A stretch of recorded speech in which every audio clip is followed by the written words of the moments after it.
Hi, I'm Stephanie Hoops, the National Director of United for ALICE, a center of research and innovation around financial hardship.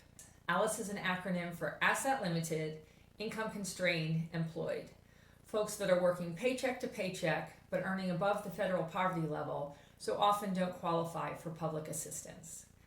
Today we're going to delve into our latest research on veterans. You may not be aware, but 4.6 million veterans do not earn enough to afford the basics of housing, childcare, food, transportation, healthcare, a smartphone plan, and taxes. Our research paints a more complete picture of the financial status of U.S. veterans. Data that's often obscured by averages, concealing great discrepancy in experience between veterans who are doing well and those who are struggling to get by. Some of the findings that we'll dig into are ALICE veterans by race and ethnicity.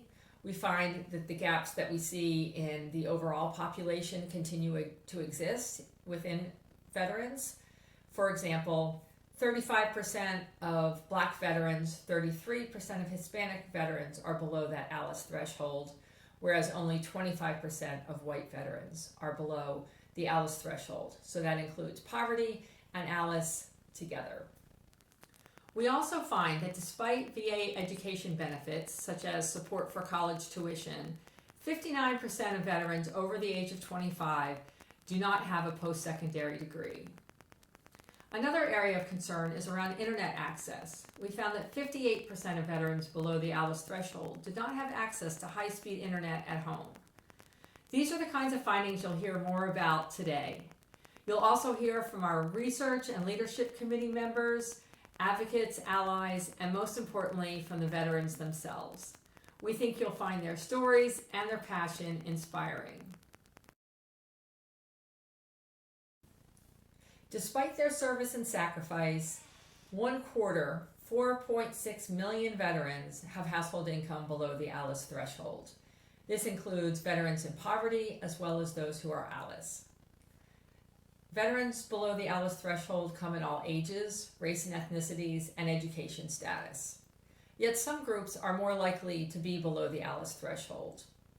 Two big factors that we dig into here are age and disability. Veterans who are younger and veterans who are oldest are more likely to be below the ALICE threshold.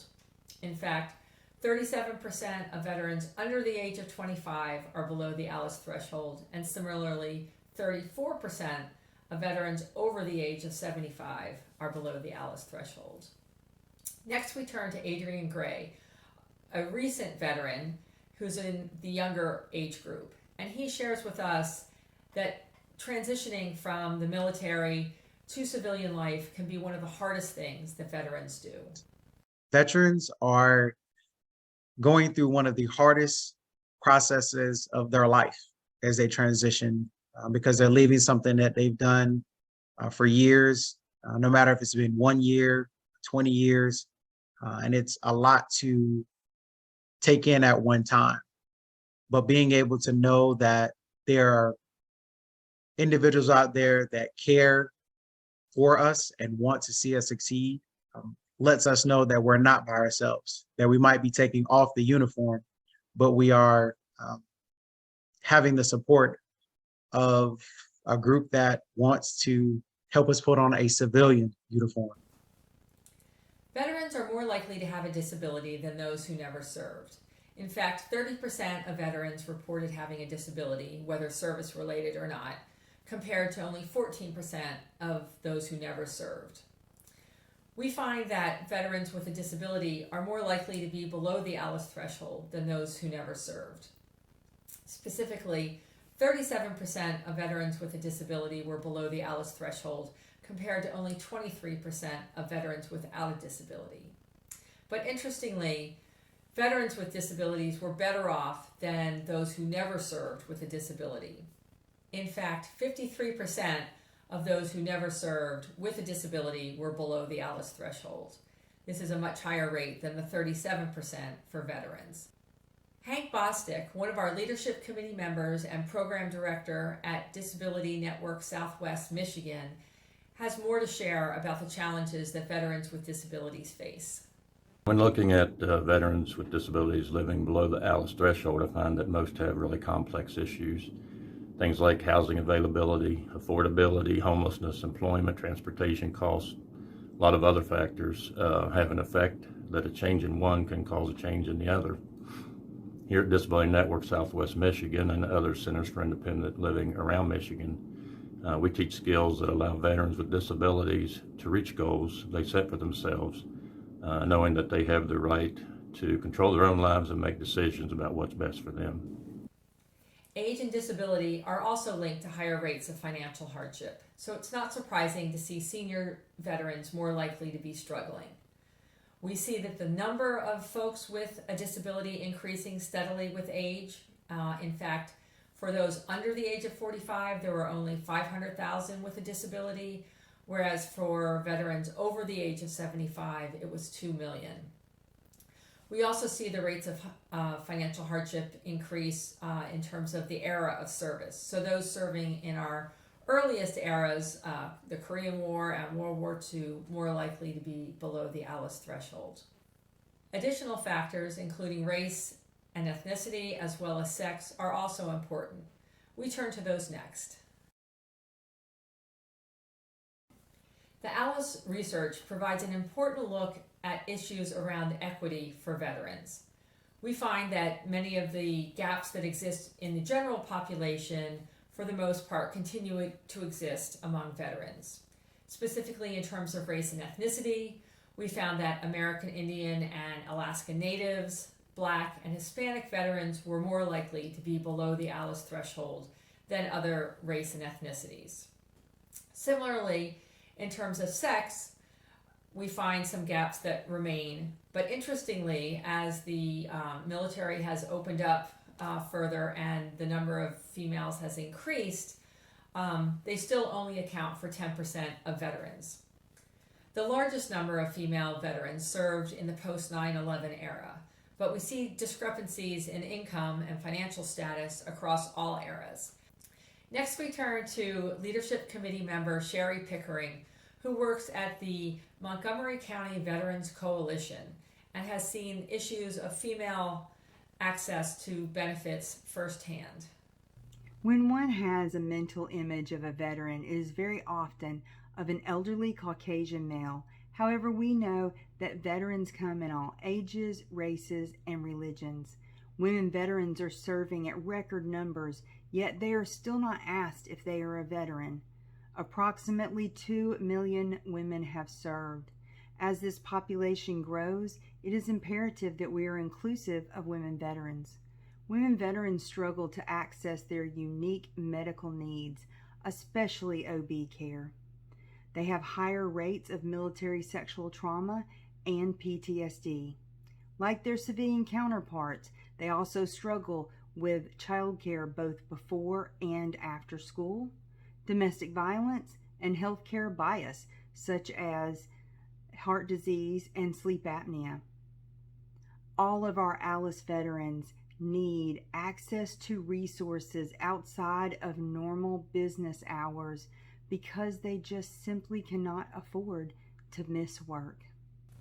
There was widespread need for additional resources during the pandemic for veterans, especially female veterans, specifically around services for education, supports for children and children's education, as well as mental health services. Next, we hear from Laura Whitfield, the head of Mission United at United Way, Miami.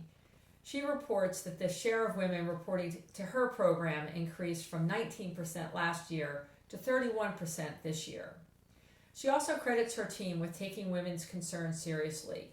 They help women access VA benefits, as well as feel more comfortable presenting their military credentials. Laura also leads by example as a U.S. Marine Corps veteran. We've seen an increase in women veterans coming to our program because many of them are single mothers with children in the household, and they are just needing connection to resources for childcare or employment and also food assistance. We've seen a lot of food insecurity here, and a lot of those families that we are providing food assistance to are single female households. The ALICE research shows that the challenges that veterans are facing are similar to those that all ALICE families face. Things like access to affordable housing, good jobs, transportation, healthcare, education, and training. And there are many veterans programs that address all of these issues. Some are aimed at veterans who are returning from military service, transitioning to civilian life. Others are veterans with disabilities or veteran seniors. Members of our leadership committee talk about the multifaceted approach of these programs and the importance of addressing these issues simultaneously. Next, we hear from Ross Dickman, Chief Operating Officer at Hire Heroes. He shares some of the challenges that veterans face when transitioning from military to civilian employment. Employment support systems address the unique needs of veterans as they transition out of the military. It's a monumental shift in lifestyle, a lot more than just a job change. Every year, over 200,000 military members separate from service, and 80% of them won't have a job lined up. Employment assistance is the #1 most requested support by transitioning military members. It can help them understand and articulate their value, translate their military service and skills into language a civilian employer understands, and connect to companies that recognize the competitive advantage that veterans bring to the workforce. It not only sets up their military family for financial stability, but it reduces the stress of the transition, and it can lead to much more longer-term positive health outcomes. When it comes to housing, most veterans have the stability of home ownership. In fact, 78% of veterans own their own home. This is much higher than the civilian population. This is in part due to support from the Veterans Administration that make it easier for veterans to qualify and easier for them to purchase a home. 22% of veterans are renters, and they are more likely to be below the ALICE threshold. We also see that veterans below the ALICE threshold are more likely to be cost burdened, whether they're renters or owners. In fact, 55% of renters below the ALICE threshold and 36% of owners below the ALICE threshold are cost burdened. Those who are cost burdened are more vulnerable to housing instability and more likely to become homeless. Next, we hear from Ann Elizabeth Montgomery, a leadership committee member and an associate professor at the University of Alabama. She studies homelessness among veterans and talks about some of the supports that the VA provides that make a difference in preventing homelessness among veterans. So the U.S. Department of Veterans Affairs already is providing many options, including long-term permanent supportive housing for veterans with experience of chronic homelessness and disabling conditions, homelessness prevention and rapid rehousing, including temporary financial assistance. And a newer initiative is offering a long-term shallow subsidy to veterans over 24 months, so that even if their income increases or their financial situation changes, they're able to supplement their housing costs and also potentially sort of increase their own safety net resources. Even though many veterans are struggling financially, they still are not eligible for public assistance. For example, 35% of veterans below the ALICE threshold were not enrolled in public health care, Medicare, Medicaid, TRICARE, or VA health care. This in part is due to the complicated rules around VA health care, but it's also because many of these benefits are based on the outdated federal poverty level. Veterans were struggling paycheck to paycheck before the pandemic hit, so it's not surprising they didn't have the resources or access to public assistance to weather a prolonged crisis. As a result, we see an increased usage in food assistance, as well as things like alternative financial products. Many private and nonprofit organizations stepped in to help fill the gap. One of those was the Bob Woodruff Foundation. We hear next from the CEO, Anne Marie Dougherty. At the Bob Woodruff Foundation, We find, fund, shape, and accelerate equitable solutions that help our impacted veterans, service members, their families, and their caregivers thrive. Our investments target the gaps in federally administered programs. By empowering our partners to serve veterans who aren't eligible for those services and to provide complementary support. Since the start of the COVID-19 pandemic, increasingly, we've heard from our Got Your Six network partners that they've seen a novel wave of veteran families who are experiencing financial hardship. These are families who were not previously enrolled in state or federal programs, and in many cases, these families don't meet the income requirements for government support. While they've been getting by day to day, these families lacked the emergency savings or the other resources to withstand the prolonged economic fallout of the pandemic.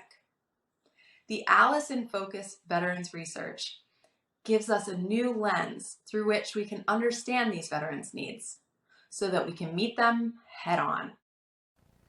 The pandemic also impacted veterans' access to mental health services that are critical to helping veterans through difficult times, especially transitioning from military to civilian life. Next, we hear from recent veteran Adrian Gray about his experience and his advice. I would first like to say that I am a veteran that went and got mental health services multiple times during my transition. That is, if I had to name a top three, it's probably number one in your transition. Being able to get the mental health services you need are very important because it's going to be a lot that comes at you every day, and you can't do it by yourself. And you don't want to get to a place where, you feel like you're alone and other dark thoughts might come to your mind.